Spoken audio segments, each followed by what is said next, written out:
Hi, this is Ann with Graphic Design How To, and today I'm going to show you 4 ways to find and replace color in Adobe Illustrator. All right, let's get started.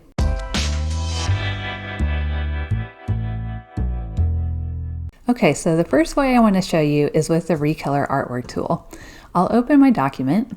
So I've got green fills here, I've got a green outline on this object, and then a gradient back here. And I don't really need to change the colors of the blue. So I've only selected this stuff, but it's okay to select the blues too. They'll just show up when you're trying to recolor. So next I'll come up here to this little pie graph icon. It's Recolor Artwork, and if you're not seeing this top bar, it's under Window, Control right here. So I'm going to click on the Recolor Artwork. Then I'll go to Advanced Options down here. This section will show me all the colors I have selected. And let's say I want to change this green to purple. I'll double click on the little color right over here. Then I can use this slider to find purple options, and I think I'll just choose this one right here. And then I'll say OK. So it has gotten all the fills, all the strokes, all the gradients that include that color. So everything, which is really awesome. And I'll say OK. So this method is best for changing the strokes, the fills, gradients, anything that needs a color change. OK, and I'll undo. The next way is to select the same fill or stroke color. And I'll open a different file for this one. So let's say I want to just select all the dark blue. I'm going to use my group selection to select one of these stripes, the dark blue. Then I'll go to Select, Same, Fill Color. And now I have them all, and I can hide them with Command 3 or Control 3. Or just, move them over, do whatever I want. Now the limitation here is this will only get the fill colors. If you have this color that is a stroke somewhere else in your document, it's not going to grab that and change that. If you have a bunch of strokes, you could come up here and do Select Same Stroke Color, but then that would only select the strokes. Now, because I find this much quicker, I use this a lot more, and I have a keyboard shortcut set up to select Same Fill Color. I find this method really fast and very handy. Okay, the third method is the Magic Wand and Recolor Artwork.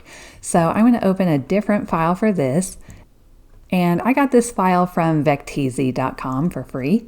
Let's say I want to change all the greens. If you use the Magic Wand tool, you can select all the greens, or at least most of them. So I'm going to hit Y on my keyboard to get to that Magic Wand tool, and I'll just click on one. Now it's not getting all the greens, so I'll hit Enter or Return to bring up the Magic Wand properties, and I'm going to change that tolerance to 50. So that's one way to get a few more colors, but I find it a little easier to just hold Shift and click again. And keep doing that until you have everything. Now I'll hide these with Command 3. So I see I missed this green down here. I'll click that with my Magic Wand and hide that. And then in here, I've got some more. I'll go ahead and select those and hide those. Oh, and there's some over here in the trees. Okay. All right, so now all of the greens in this image are hidden. I'm going to bring them all back with Option Command 3 or Alt Control 3. And when I do that, it will automatically select them too. Now I'll come up to Recolor Artwork. Now we can use this big color wheel to move around and change the shades of the greens. If we get too far, we start running into kind of blues. We can also lighten and darken the colors of the greens down here. So the Magic Wand is best for quickly grabbing similar colors across a whole piece, and even different shades of colors, and then replacing them all at once. Okay, I'm going to undo. The fourth way to replace your colors is global colors in your swatch panel. So I'm going to pull my swatches out here.